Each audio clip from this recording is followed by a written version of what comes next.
Today on the Talent Cast, a map, a plan, and a resolution you actually should keep.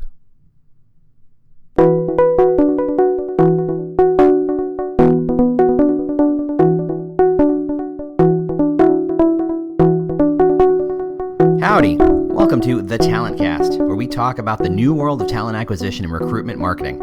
I, am your host, James Ellis. I was bitten by a radioactive recruiter once and discovered I had strange new powers, and thus we are here.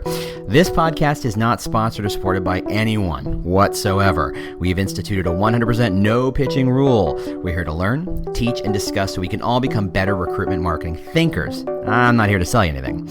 If you like this podcast, and I really hope you do, tell the world on LinkedIn and Twitter and any other place you're professionally social. I'm pretty sure your friends don't care. You can always review us on iTunes or Google Play. We really appreciate that. As always, if you have comments, questions, topic suggestions, if you would like me to discuss your particular problem, if you know someone I should interview, reach out to me on the Twitter. It's The War for Talent. That's right, The War for Talent. Or just go to our website. We're at thetalentcast.com, thetalentcast.com. Otherwise, here we go. Hope you enjoy.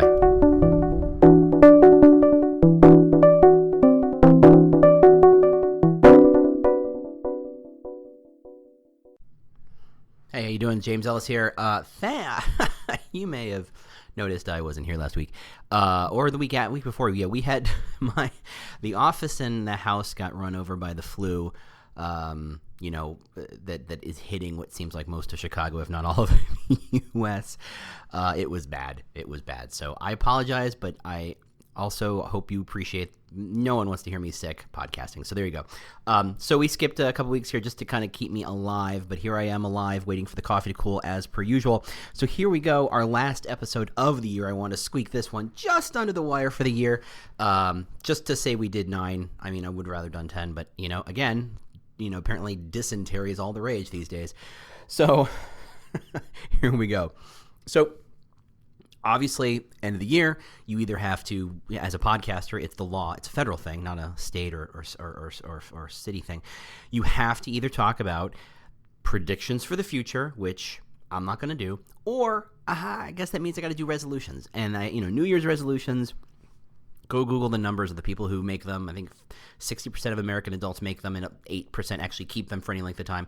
At least that's what I heard from the last podcast I just listened to when they spouted some numbers I'm sure they've picked up on Google. It's not incestuous at all. Thanks for asking. I want to talk about a professional resolution. I don't want to talk about you need to be nicer to your employees, or you need to help develop some professional development tools, or you need to be more accessible and transparent, blah, blah, blah, blah. No. I'm sure there are plenty of other people going to cover that.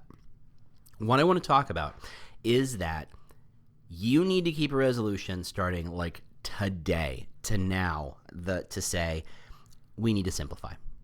It sounds crazy, and in a world where there's another channel to talk about every week, there's another tool to test out every week, there's another thing to look at, there's another thing to kick the tires on, there's another thing to spend money and integrate into existing ecosystems, making the world's most complicated patchwork quilt. I'm going to tell you right now, as a guy who's here, who literally makes his living helping people spend more money on this stuff, simplify. Now, I'm going to come back to why this doesn't lead to me to get fired, because I'm not telling you not to do things. I'm telling you to simplify. So here's my thinking. Here's how I see this stuff. And it's not specific to recruiting, so don't take this too personally, but I've seen this a million places. So a million years ago, I worked for Wisconsin Alumni Association. I started and was Bucky Badger on Twitter and Facebook for 2 years. It was crazy when I was, covering Badger football games for people in Afghanistan and Iraq who were stationed there, asking the scores. Did we make that field goal? Blah blah blah. It was just crazy. One of the things that was a recurring issue was the entire alumni association at the time, and again, it's been 10 years since I've worked there almost, so I'm completely disconnected to almost anybody who works there. So, hey guys, if you're listening for whatever reason, hi. Most of their world revolved around email, right? You get people to give you their email address, and you send them things. And some of them are newsletters every month or bi-monthly or whatever it was. Or some of them are offers or, hey, we're going to the, and I'm bringing this up because the Badgers are going to the Cotton Bowl. They're playing on Monday against, I want to say West Michigan. I can't remember. This isn't a sports show.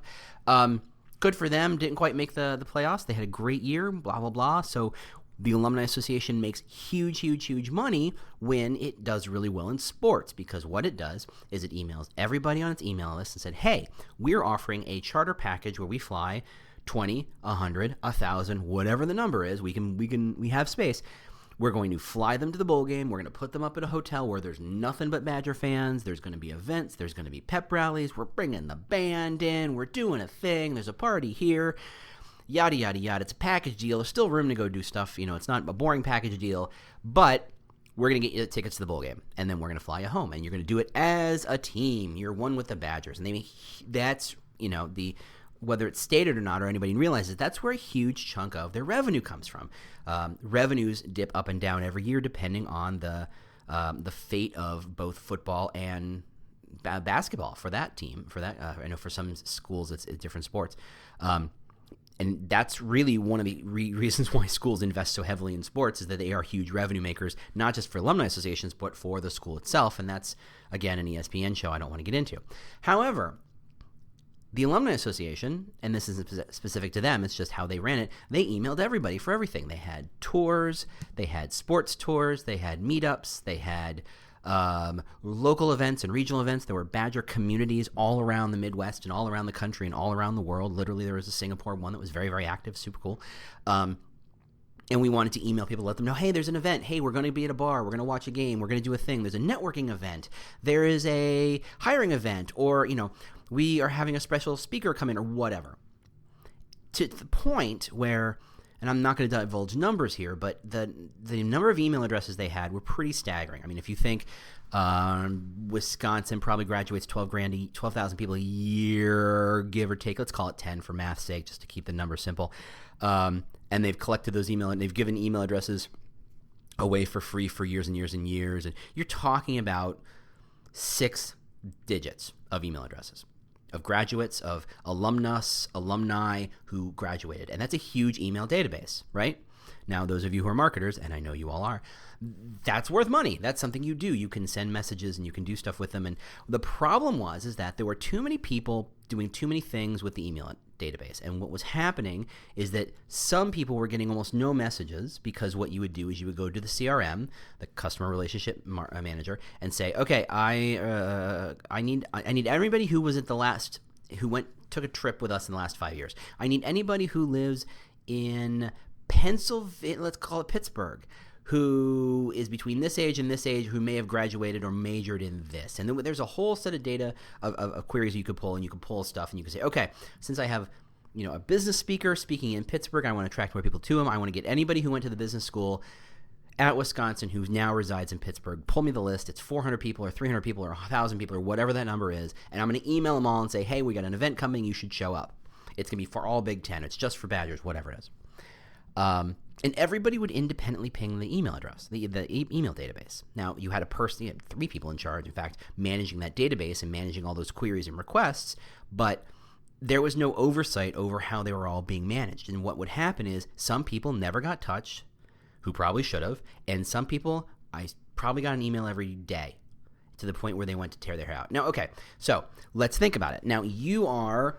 let's say you're a super famous alumni of this school, or maybe not famous, maybe certainly successful to the point where you've been recognized somewhere for something. So you've got a flag somewhere then, and you are in a big city in a major market. You went to one of the bigger colleges on campus who they do a lot of active events. You've got monthly newsletters. You've got all the sports stuff since you went to a bowl game once 5 years ago because that was fun. You are on every email chain. Everybody's always asking for a query, and your name pops up on it, and so you start getting emails. Now, one of those queries are, like the Pittsburgh example, hey, would you mind showing up to this event? We're going to network. It's not quite a perfectly targeted market for that person, because that person might not be interested in networking. Maybe they're successful to the point where a alumni networking event isn't really for them. Maybe they would rather star in one or speak at one, whatever. And maybe the Alumni Association would actually benefit by getting $5 from that person because they attended that event, and that money goes, some of that money goes to the regional group, and some of that money maybe passed up to the chain. I don't want to get into the economics of that. But that email that asked for your time to go to an event that you aren't interested in going, that the Alumni Association may, in some regard, make $5 for, is effectively the same email as the one that says, hey, we're going to the Cotton Bowl. Come drop $4,000 or $3,000 or $2,000 or whatever the number is, and come party with us. In which is where the Alumni Association makes a huge amount. $5? No, a lot more money on that. That's where the real money happens. Now, from the email standpoint, it's the same. The email that says, hey, come to this event and come to this bowl game are the same. They take up the same amount of that target's time. The revenue side is radically different. Okay, so we can agree on that. The problem is, if I want to maximize the income out of all my revenue, out of all my databases, I want to make sure that the people who can afford to spend big ticket money, they are not being annoyed like little gnats at the stupid stuff that isn't really right for them just because they happen to make it on a list, because no one's overseeing it, right? If I get 10 emails in 2 weeks about stupid stuff that I don't care about, I'm unsubscribing. And when I unsubscribe, I am now removing myself from the pool of people who might actually go to a bowl game with you, who might drop couple grand on you. And that's the problem. Now, this is a microcosm, if you can believe it, of the bigger problem that you're facing, right? No oversight, too complicated, a million people asking for email addresses and query lists and sending emails, and no one's understanding, the volume of people, and who's the most popular person touched, and how many times are we touching them? And every month, let's look at the top 1,000 people and see, where are they getting touched? Is it too much? Is it enough? Where are we missing? What's going on? No oversight whatsoever.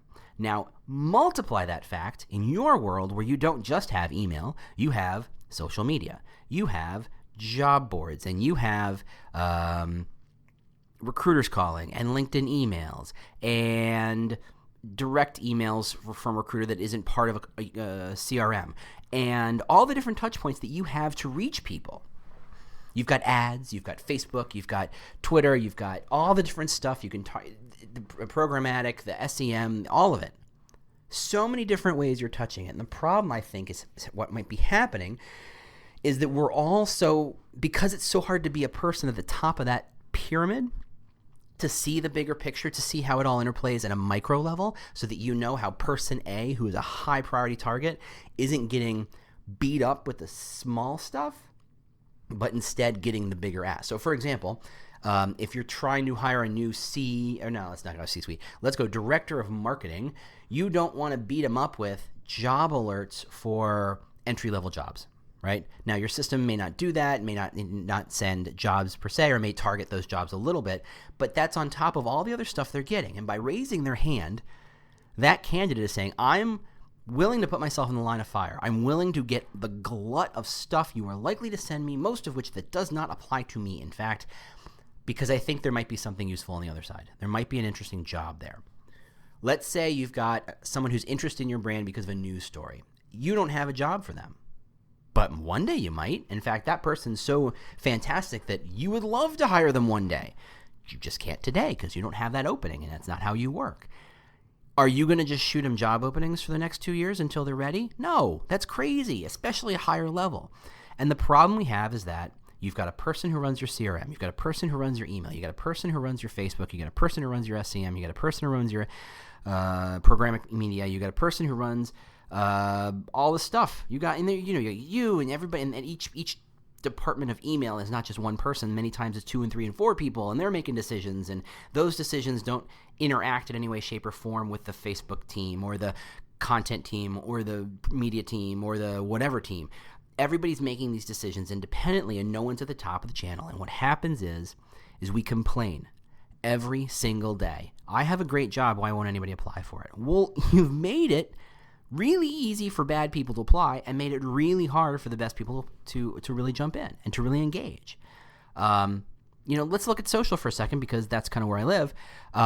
Let's say you write a piece of content and you put it on social and people are responding. Now, most recruitment marketing teams don't have what I would call an exciting, engaging presence on Facebook. And when I say engaging, I don't mean a witty smile. I mean actually have a conversation on Facebook.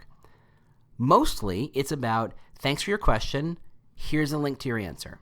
And then honestly, that's almost the best case scenario. You're never asking questions. You're like, oh, really? I didn't know that. Can you give me more information? It's more like, I'm going to shunt you off this channel as fast as I possibly can over to customer service, over to HR, over to the ATS, wherever it is. Just get off this channel, right? Everything is about get off this channel. And that makes no sense. You're investing in this channel. As an independent channel, it should make a lot of sense to do deeper dives, to engage with people, to ask questions, to have conversations. Let me ask this. If you have a Twitter channel, and I presume many of you do you follow people back? People who follow you, do you follow people back, or do you just let them follow you and you just announce stuff? That's not an engaging channel. But you made that decision not to not engage people, even though those people raise their hand and say, I want to engage. Because you said, well, there's this email. They need to go sign up for the email, or they need to go join our talent pool, or they need to go join our LinkedIn. Follow us on LinkedIn where we have all our updates, or they need to do this. You are demanding that they work with your rules. And if there's anything we've learned in the last 10 years is that is a horrible strategy. Asking people and clients and customers and prospects to abide by your rules when you are neither the federal government and maybe some of you are, or you don't have a big pile of money you can hand somebody, is a horrible idea. Why did Uber take over taxis? Because hailing a taxi is a sketchy process if you don't live in a big city. I once had to go talk to a client in a smaller, very small metropolis. I won't name names. I swear that town had 3 cabs. So it's like once I got to the airport and I got out, it took longer to wait for the cab to pick me up from that place and take me than it did to actually make it back to the airport. Those cabs were running around. So Uber invented. So they said, look, we have capacity. We're going to make it easier. There's a lot more cars on the road. There's a lot more people willing to give rides. You can turn rides around faster. It's good for you. You have a clear benefit. I didn't join Uber, and most people didn't join Uber because they liked the app because it was pretty, because the logo was cool. They did it because it helped them, and because Uber said, how can I help you in your process, in your capacity, in your circumstance? When you say, hey, everybody, just join the talent pool where I can bomb the heck out of you with my CRM and automated emails, what you're saying is, I don't care what you want, prospect. You have to abide by my rules. My house, my rules. Now, that's your prerogative, right? It is your house and it is your rules. I get that. I'm just not going to call that a winning strategy in general. I think what you need to do is simplify. So when I say simplify, what exactly am I talking about? Okay, let's start with, I don't know, your job page. Now, if I were to take over your company today by virtue of fiat, magic wand, and fairy pixie dust, first thing I would do is I would realize the most important part of your career site is your job, right? That is the job. That is the central hub around which everything kind of circulates and orbits. Now, I'm not saying that's the right thing. I'm saying that's how it is. And I have some quibbles if that's the right thing. But right now, your job description on your career site is the hub of your entire career process, correct? Right? All you're trying to do is get people to see those jobs, whether it's ads or Facebook or Twitter or LinkedIn or whatever, right? Please go look at our jobs. Please go look at our jobs. And once you find the job, you have a call to action that says, please apply for this job. Except that's not the only call to action, is it? You've got lots of calls to action. Now, I'm going to go ahead and be a little sleazy here for a second. Please excuse me. Let's pretend I'm trying to sell you a timeshare in anywhere. I don't pick, who cares? If I offer you a timeshare and a bag of oranges or a bag of lemons or a pat on the back or a sharp poke in the stick or a $10 bill, what are the chances you're buying that timeshare? None. You're going to say, I'll take the oranges or the $10, right? If I give you too many options, when what I really want you to do is do the one thing I want you to do, that is buy a timeshare, you don't buy a timeshare. If I say, here's your choice, you either buy a timeshare or you get poke in the stick. Well, guess what? I'm selling a lot more timeshares. If I can limit the calls to action to things that people can perceive a value in and not distract them with all the other stuff they could do, I'm going to sell more timeshares. Same way with jobs. Sorry to make it sleazy like that and bring it all into timeshares, but not that timeshares are sleazy. I know someone who sells them. They're a really nice person. Sorry. But yeah, whatever. Used cars, whatever. There's the everybody knows what I'm talking about. Anyway, if you're trying to get people to apply for a job, you don't tell them how to go buy a product. One of the things, and I tell this story a lot, I was applying for a job many years ago at a massive, major retailing company with a huge e-commerce launch. At the end of the arduous circa 2002 ATS application maybe 2006 application process, at the end, and this was an hour and a half of rewriting my resume because I'll remember how bad the ATS used to actually be. At the end of it, they said, would you like to go shopping at our store? I said, no, I'd like a job. I have no money. I'd like a job. I don't have any money to buy at your store. That's distracting. That's crazy. That's wrong. If on your career site it says, do you want to go shopping? Do you want to learn more about all of our products and services? Do you want to get a demo? That's all distracting, which is the primary reason I think you need a separate career site from your corporate or consumer site, right? That's a clear line. Hey, look, I'm trying to get people to apply for a job here. If you keep distracting them with the stuff that isn't about buying a job, they're going to go away. They're going to get distracted. And chances are, if they're here to apply for a job, they're probably not here to demo your enterprise software or demo your whatever it was. And we both lose. What's the Russian saying, a dog that chases two rabbits catches none. If you're trying to hit two targets at once, you can't. You have to focus on one. You have to be laser focused, and that's what I mean by simplify. You have to be laser focused on what your goal is. So going back to your job description, look right now at every single, and I'm literally hammering my knee right now. I swear, that's my hand, that's my knee. You have to look at every single link off that page. Right now. Just do it. And honestly, if you really want to hurt yourself, go to the whiteboard and write each one down. Obviously, you've got one for home. Obviously, you've got an about us. Obviously, you've got a locations. Obviously, you've got a search for jobs. Okay, got it. That's part of the header. Can't change that. I'd like to, but I'm not gonna. You should. If you look at a good squeeze page, if someone's trying to sell you something, they strip out all that navigation. They have one call to action repeated 10 times, and that call to action is the exact same, formatted slightly differently or phrased slightly differently, but all takes you the exact same place. Give us your email address, sign up for this thing, whatever it is. So I think I could quibble with the header, but I'm not going to because I know that gets political.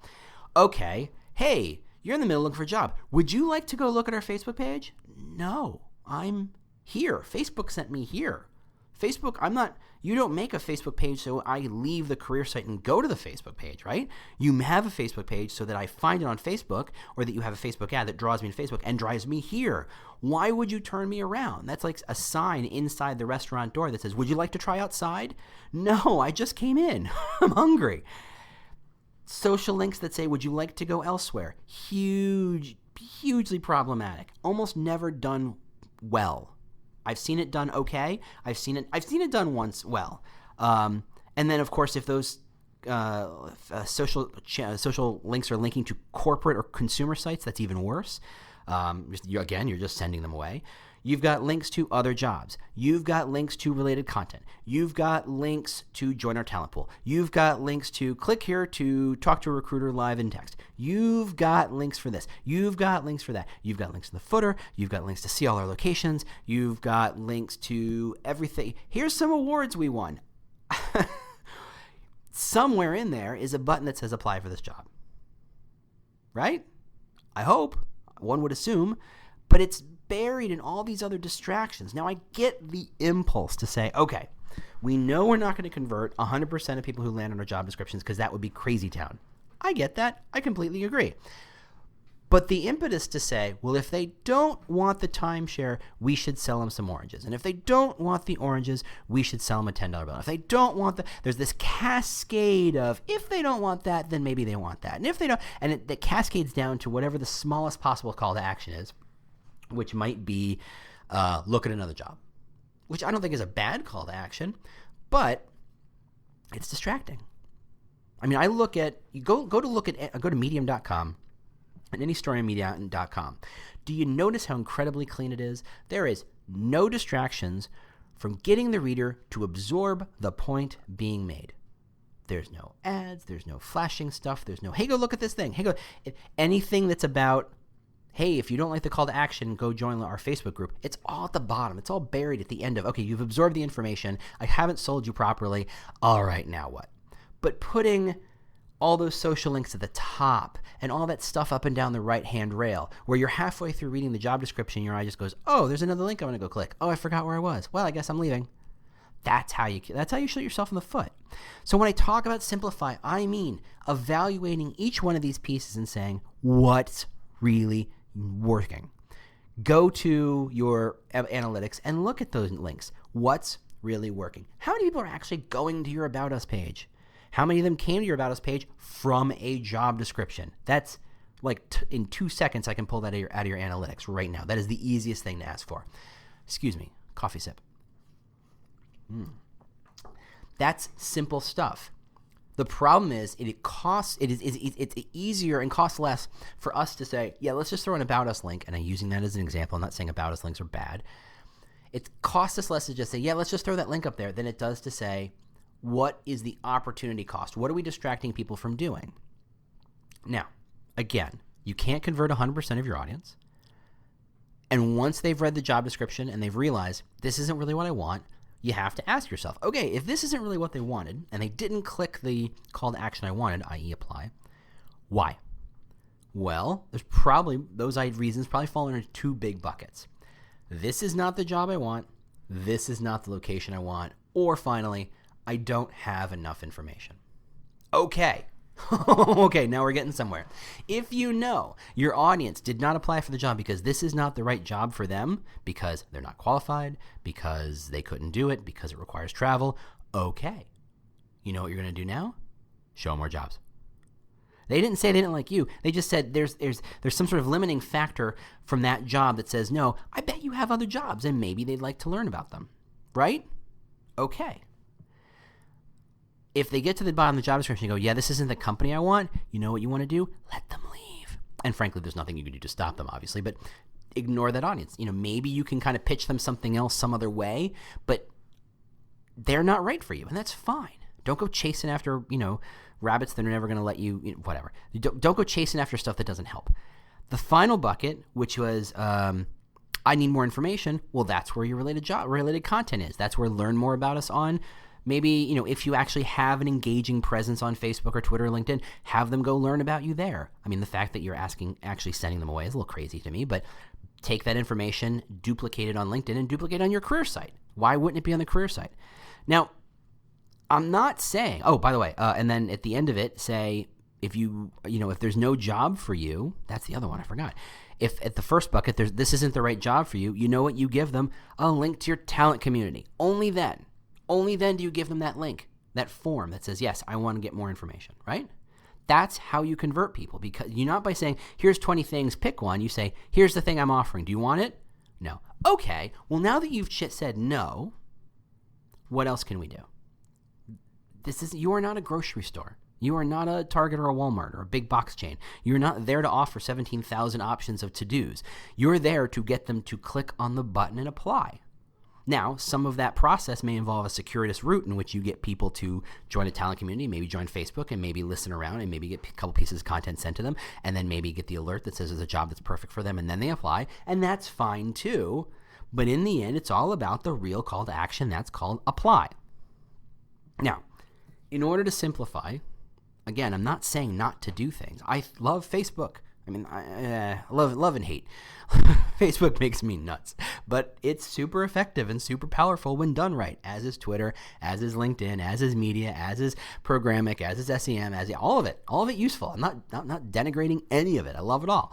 But much like the Alumni Association and the email address, I think it's all over the map. I think a million decisions are being made by a million different people independent of the core need, the KPI, that is what you're measured by, and everybody's making decisions incorrectly. And I think what you need to do is figure out how do you understand the bigger system, understand the bigger process, and kill and move and eliminate and shift the stuff that's getting in the way, right? So what does that mean? Well, let's go back to your whiteboard. I don't know why I assume you have a whiteboard. Let's just pretend. Maybe you got a big piece of paper. Maybe you got you know what? If you don't have a big whiteboard, you know that you can whiteboard all over your windows, right? Just as good. Anyway, go to your windows. Here's a tip. You need to map out the customer journey, the true customer journey. And you start with every possible, conceivable way someone finds you and learns about you. Yeah, you're going to do your job boards Indeed. Yeah, you're going to do your LinkedIn's. Yeah, you might do a Glassdoor. Yeah, you might have your Facebook channel. You might have your stories on organic. On your content on Google. You might have, if you're sharing content other places, you might have other programmatic media. You might have, wow, let's go crazy. Your recruiters when they're looking for people, your hiring events, your campus events, all of it. What is the way that people become aware of you and interested in your job? List every one. Don't forget a thing. Don't forget a thing. And next to each one, you have to start saying, okay, now what? Now that you've spent all this money on media and content and social and all these other things and events and hiring things and campus stuff, you got them in the door. You got them at the top of the funnel. Now what? And I don't think the now what is the same for everybody. I think talking to campus kids and talking to experienced IT people and talking to senior management, radically different processes, mostly because they have radically different expectations of how to look for information and find and work with your site. Look, you get in a 22-year-old kid, and I'm saying kids because I'm old, they're used to mobile. They're used to Facebook. They're used to Snapchat. They're used to all this stuff. They're used to doing this so fast it makes your head spin. They have a real simple resume. They just need to hit apply. That's their process. Simple, simple, simple. How are they finding you? Connect that process by which they find you to a smooth, streamlined path that just gets them to the button, get them to the apply button as fast as possible. And you just walk it through. Okay, for your experienced IT person who has a good resume and is it sitting on, what's the odds that their resume is on Dropbox? What's the odds that their resume is sitting on their computer? What's the odds that their resume is is easily accessible? What are the odds that they're going to apply via mobile? What are the odds that they're going to spend any time on Facebook learning about you? Or are they more likely to go on LinkedIn? Are they more likely to use Google? Ask questions, right? Talk to your recruiters and say, okay, this audience, how do they find us? What do they need? What do they do? Do these people take forever to apply or do they go super fast like the kids? Go look at your analytics. If they come in from Facebook, do they stay for very long? Do they come back? Do they apply? What is the conversion rate of a Facebook versus an Indeed? And I'm going to tell you right now, nothing. The conversion rate for Facebook is minuscule. The conversion rate for Indeed is massive because people who come in from Indeed are ready to apply. That's why they were Indeed in the first place, right? But those are the kinds of processes you have to map out. And I want you on every single step of that process to look at every single link on every one of those pages and say, and where does this send them? Okay? So you got them from Indeed, you got them to their job board. What are all the different ways they can leave? Is it going to social? Is it going to join a talent community? Is it to learn about us? Is it to go to corporate site? Is it to go to wherever? List them all. Do you really need them? And then anything you can say, yeah, I do need that, you have to work with the designer to say, how do I position this information such that it's not getting in my way, right? I'm just thinking about, I'm thinking of an IKEA manual, right? Yeah, it's got the goofy looking drawing guy with a big nose and it's weird looking. He looks like a kind of a slobby ghost or whatever. I don't know. But the instructions are trimmed down to the point where I'm not distracted by warranty information. I'm not distracted by, oh wait, these are the instructions for Japanese. Or I'm not distracted by what to do if I'm missing a part. I'll worry about that when I get there. Put that stuff in the back. 99 times out of 100, the person who uses the manual has a fairly straightforward process. They follow the instructions. All the parts are there. They build the bookcase or they build the table or they do the thing, right? And they're done. If you put warranty and what to do if this happens and don't go to the retailer and don't do these things at the beginning, what you're doing is you're baking your entire use case around the 1% of fails instead of the 99% wins. And you're annoying the people who you were already happily satisfying to serve the 1% who would have figured out pretty quickly, oh, flip to the back of the book. The information I need is in the back of the book. That's similar to what our career sites are doing. They're so focused on serving the wrong people and serving them for the wrong reasons that they're getting them in their own way. right? You're spending money to get someone to look at a job description on your site. Get out of their way. Figure out what they really, really want and give it to them. Not what some of them might want. Some of them might want a Twinkie. You can't deliver. Twinkie delivery technology, as much as Amazon is working on that very quickly right now, it's not really ready for online use. So get out of that business. Get out of the stuff that gets in the way. Yes, talent communities are incredibly powerful. I love talent communities. I think they work really, really well when they work really, really well. However, it's not the first thing you ask me when I walk in the door. Put them at the bottom. Put them in a way where, okay, oh gosh, it's below the fold. They'll never see it. Yeah, well, there's a limited amount of information above the fold. The more stuff you say, well, they might need this, they might need this. You know what you push below the fold? The actual information and call to action. You're so worried about the case that might be, you're not focused on the case that is, where you can convert today. And that's what I mean by simplify. Get out of your way. Get out of your own way. Map out the process, map out the steps, map out all the pieces of the system. Understand how and when people leave and come back. You want to get really good at this? Figure out when they go to Facebook on their own. Figure out when they go to Glassdoor and LinkedIn and all those, and Google to learn more about you. Figure out when they come back and what information, do they need. Plug the holes. Now, as a content guy, and I put myself squarely in that category, I love content. I think content is super, super important. You know what content doesn't do? Drive applications. Why? Because it's not a job description. Content's there to get people interested in the job. That's all it can do. It gets them interested. Once they're interested, get out of their way. I think your job description should be clean, lean and meaning clean. Push everything that isn't all about getting someone to apply at the bottom or off to the side, or put them in a little window that pops out or something, or talk to a user experience person. There's all the different ways you can do that. I'm just saying we're stuffing our pages full of stuff because we can, because it's easy to just glue another feature into the thing rather than saying, is this really necessary? One last story and I'll let you go.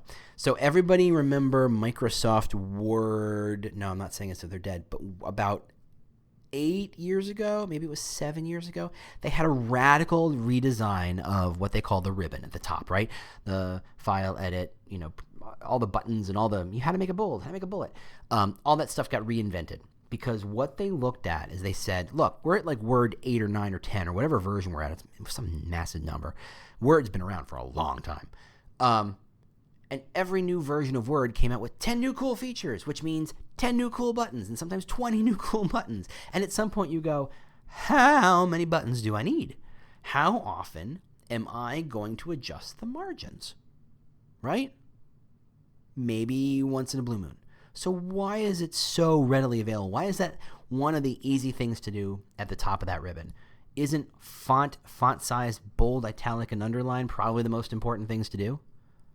Right? Isn't save one of the most important things I need to do? Isn't that the thing I'm going to do 20 times in the course of writing my document is hit the save button or Control S or whatever? Isn't that the most important thing? I'm not saying you're hiding it, but when you put all these cool features to, hey, new version, new reason to buy, all this stuff, that's not a use case scenario. And so what Word had, or Microsoft had to do, is they had to reinvent that ribbon and say, okay, what are people really using, and what's the stuff that's arcane? The process by which one inserts a automatic dynamic table of contents happens once every once in a while. That is a blue moon situation. Let's bury it. And you know what? That's fine, because the once a year or once every 6 months I have to make a table of contents and I forget how to do it. I Google it and 3 seconds later I know how to do it. I'm not doing it often enough that I need to make that a standard practice. I do that once a blue moon, and when I need to do it, I go look it up and there's the answer. I'd rather not have the process by which I make an automatic dynamic table of contents in my head pushing out more important things that I do 10 times a day. Same kind of thinking is what leads to most of these career sites, where it's just chock full of stuff and features, and hey, look, another way we can glue this to this, and hey, look, another way we can connect that to that, and another way we can get them, get out of the way. Simplify. So, that's all the time I have for today. We're more to the point. I think I've annoyed everybody. I'm James Ellis. Thanks for listening. Yes, 2016 is not the end of it, though it has been a weird year all around. We're going to keep this going in 2017. My plan is to talk about Facebook and Snapchat for some reason, because apparently every third episode I have to talk about Facebook. That's the next episode, I think. That's the plan. So otherwise, have a great day. Tell your friends. Please let people know about this thing. We appreciate you sharing this out. So sorry for being sick. Trust me, I don't get sick very often. It was bad. I appreciate you hanging in there. I appreciate you listening. I appreciate you sharing. If you leave a review, that we would love that. If you shared this with a friend, we would love that. If you want to learn more, if you want to engage, if you just want to raise your hand and say, hey, thanks, or hey, you suck. Either way, don't care. I'm on Twitter at The War for Talent, or you can go to our website, thetalentcast.com, and you can figure out the ugly mug behind this wonderful dulcet tones. And there you go. So thanks very much, and we'll see you next year. Bye. The world's best-known investor and Wall Street expert Warren Buffett once said, Wall Street is the only place that people ride to in a Rolls-Royce to get advice from those who take the subway.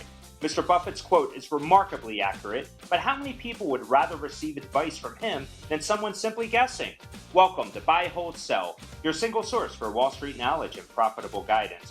Please join me, Todd Schoenberger, and fellow trader Tobin Smith, as well as host Veronica Dudo, for a podcast known to move the needle for investors. Tobin and I are seasoned Wall Street executives with deep investment experience, and we are prepared to share our advice to those who choose to listen. Download Buy, Hold, Sell today on the Evergreen Podcast Network or your favorite podcast channel.